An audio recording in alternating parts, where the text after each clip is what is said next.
안녕하십니까. 오늘은 공부자 성적도 60일에서 75화를 이야기해 보겠습니다. 인공지능과 함께하는 김 박사의 동양 이야기. 이번에는 공자편입니다. 61번 영공문진. 영공이 진나라에 대해서 묻다. 요나라 애공 2년에 공자님께서 진나라로부터 위나라로 가셨다. 위나라 임금 영공은 공자께 정사에 관한 일을 물어보지 않고 진나라의 군대에 관한 일을 물어보았다. 이에 공자님께서는 군대에 관한 일은 아직 배우지 못하였습니다라고 대답하셨다. 그 다음 날에도 영공과 함께 얘기할 기회가 있어 자리를 같이 하고 있는데 마침 기러기 떼가 날아가고 있었다.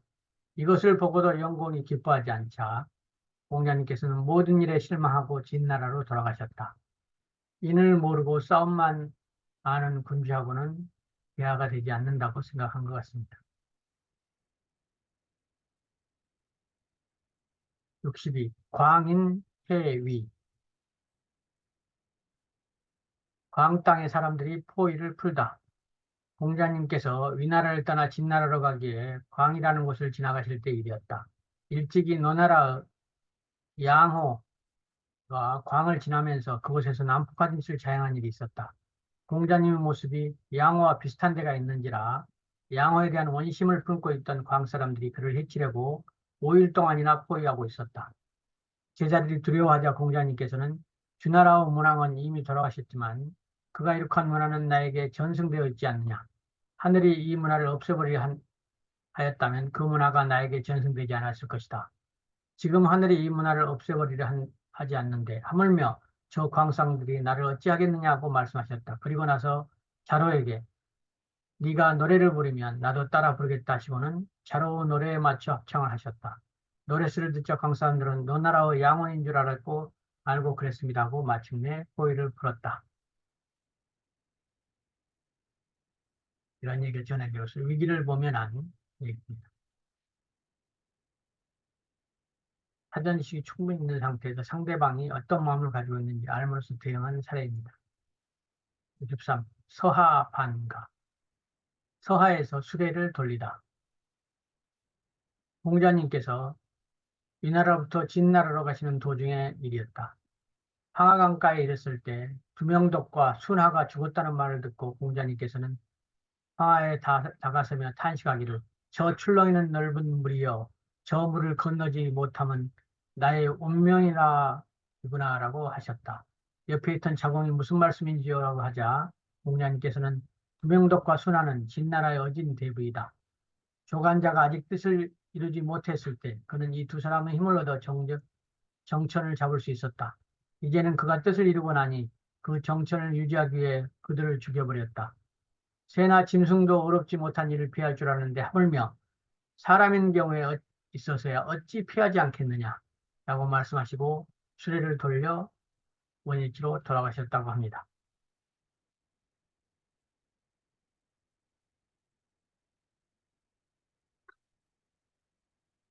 14. 탈참관인. 말을 벗겨 관인에게 주다. 공자님께서 이 나라에 가셨다가 옛날 사관, 하숙을 정했던 집주인의 초상을 만났다. 공자님께서는 들어가 슬피 울고 나와서는 자공에게 타고 온 수레의 말을 벗겨 부위로 주라고 하셨다.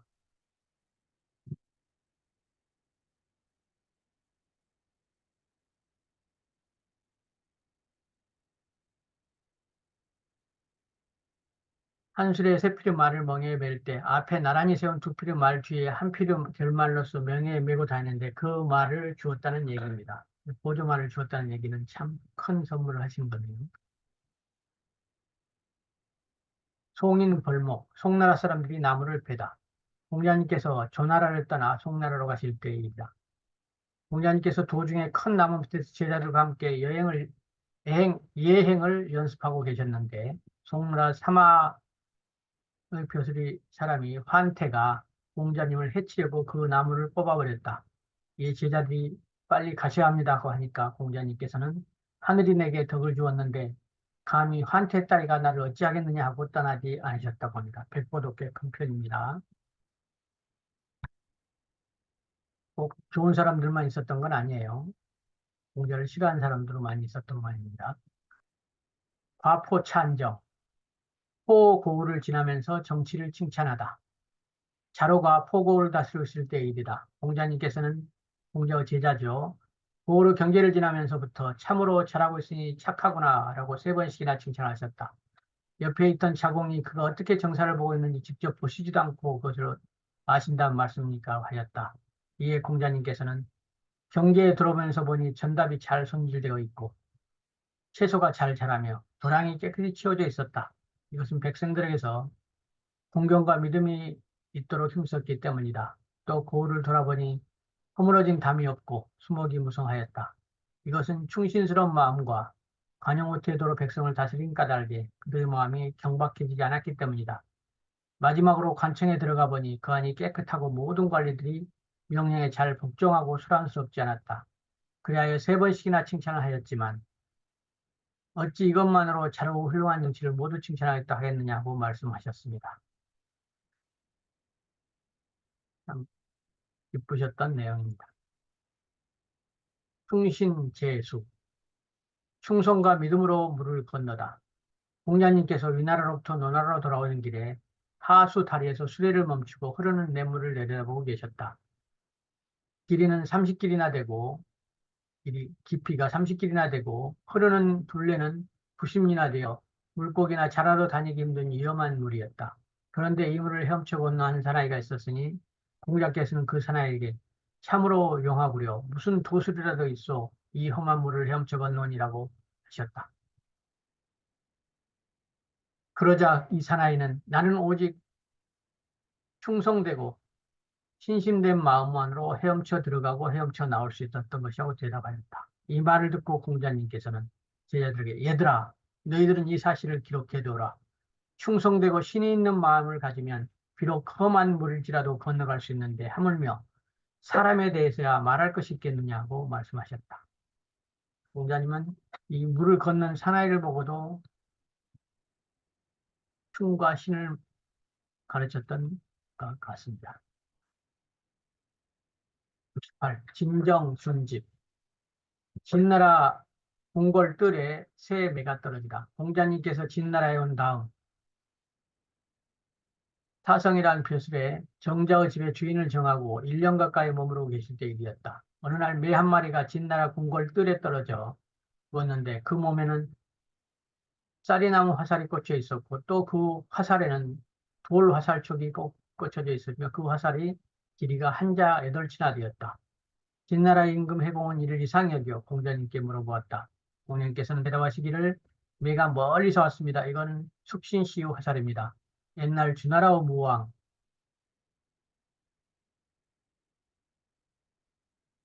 상이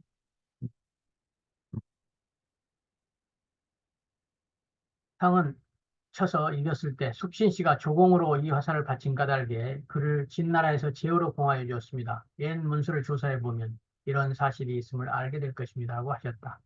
이에 해공은 옛 문서를 찾아보게 했더니 과연 그런 문서를 얻을 수가 있었다. 대단한 지식입니다. 69. 미복 과송. 미복 차림으로 송나라를 지나가다. 공자께서는 송나라를 지나 정나라로 가는 길에 제자들을 길을 잇고 동쪽 성문 밖으로 흘러서 계셨다. 정나라 사람이 자공을 보고 말하기를 동문 밖 어떤 사람이 서 있는데 그 이마는 요임금과 같고 그 목은 고요 임금의 어진 신하와 같으며 그 어깨 모양은 자산나라의 어진 재상 공손교의 자임을 닮았는데 허리부터 아래까지는 우임금보다 3치 정도 짧은 것 같소. 그런데 그 어리저리한 끝이 마치 상갓집 개와 같소라고 하였다.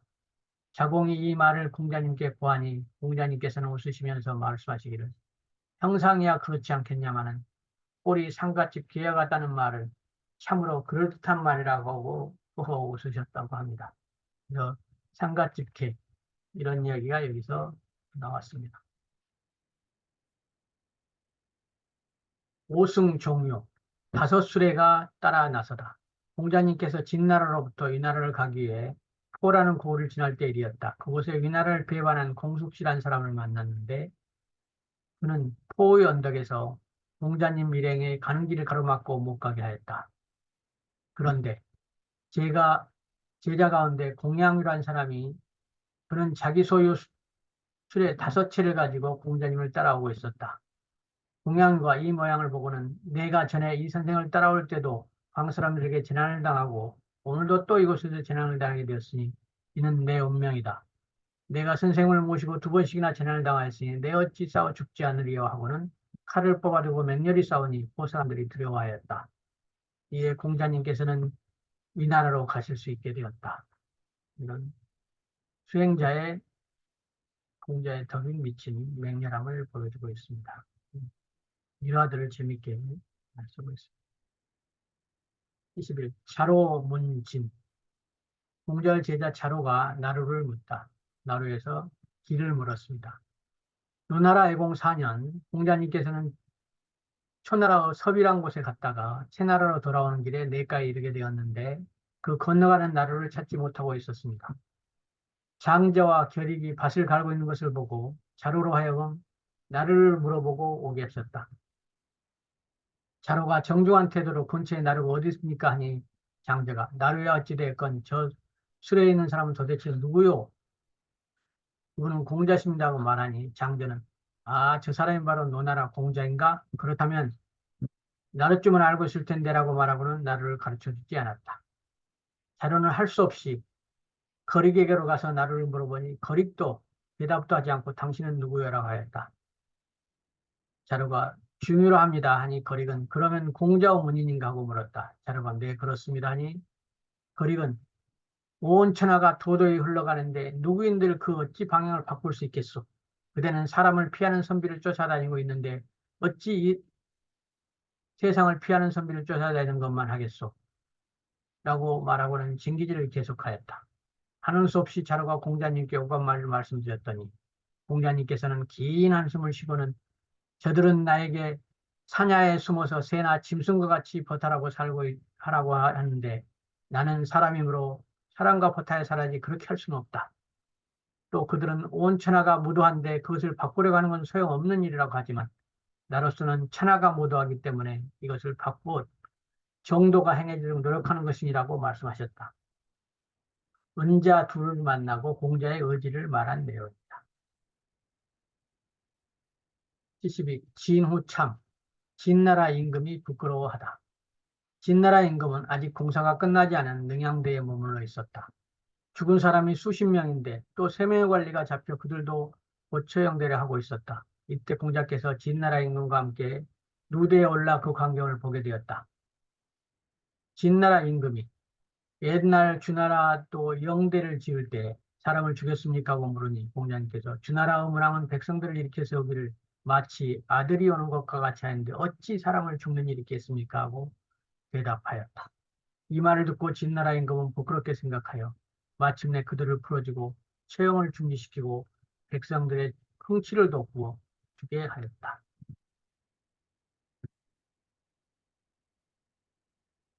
23번 자문금관.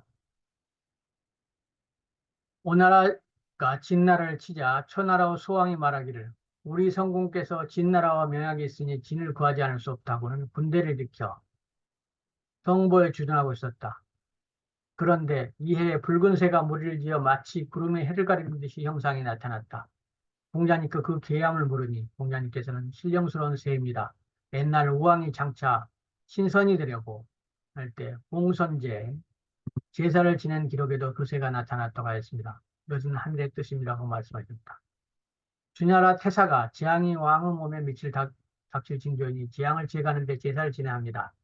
그러면 영균이나 사마의 몸으로 옮겨질 수 있을 것입니다고 하였다.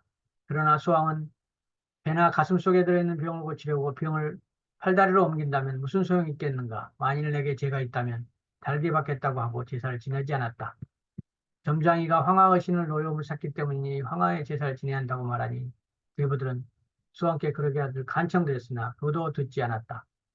나는 천하의 제사 지는 강이 아니니 내 비록 덕이 없으나 황하의 제한까지 받지 않는다고 제사를 지내지 않았다. 그리고 왕은 끝내 성보에서 죽었다. 이를 보고 공자께서는 초나라의 소왕은 하늘의 이치를 안다고 하겠다. 그러니 그 나라를 잃지 않음이 당연하지 않은가? 라고 말씀하셨다. 재진 전략, 진나라 양식이 떨어지다. 초나라의 소왕 사신을 보내 공자님을 초빙하여 공자님께서는 초나라에 가시려고 하였다. 그런데 초나라에 가려면 진나라와 제나라, 해나라를 지나가야만 했다. 진체 두 나라의 대부들이 모의하기를 공자가 성인이고 그를 초나라에서 등용하면 우리 두 나라가 위태롭게 된다고 하고는 군대를 동하여 그 일행을 포위하니 식량이 떨어지고 따르던 사람들은 모두 병이 들어서 일어날 수도 없게 되었다. 그러나 공자님께서는 검은고를 타시며 쉬지 않고 노래를 부르셨다. 그런 가운데 자공은 초나라로 보내 그 사정을 알리니 소왕이 군대를 동하여 공자님을 맞이하여 오게 하였다. 이에 공자님은 그 곤욕을 모면할 수 있게 되었다. 이런 얘기가 전입니다. 75. 수어 치제 물고기를 받아 제사 지내다. 공자님께서 초나라에 가셨을 때의 일이다. 잡은 물고기를 공자님께 드리는 사람이 있었다. 공자님께서는 그것을 받지 않으시자 그 사람은 날씨도 더워서 어차피 내버려야 할 형편이니 그럴 바에야 군자께 드리는 것이 낫겠기에 가지고 왔습니다 하고 변명하였다. 이 말을 듣자 공자님께서는 두 번 절하고 그것을 받으신 다음에 제자들에게 땅을 쓸게 하고는 제사를 지내려고 하였다. 이에 문인들이 저 사람이 버리려고 하던 것인데 선생님께서 어찌하여 제사를 지내려 하십니까? 말하였다. 이에 공자님께서는 내가 듣기로는 썩어 버리는 것을 아깝게 여기는 여기어 그것을 남에게 주려고 힘쓰는 자는 어진 사람이라고 하였으니 어찌 그것을 받지 않겠느냐 라고 말씀하셨다. 그 사람의 속마음을 본다는 뜻이죠. 자, 지금까지 75원까지 하셨습니다. 이제 4분의 3을 했습니다. 유익하셨다면 구독, 좋아요 눌러주세요. 감사합니다.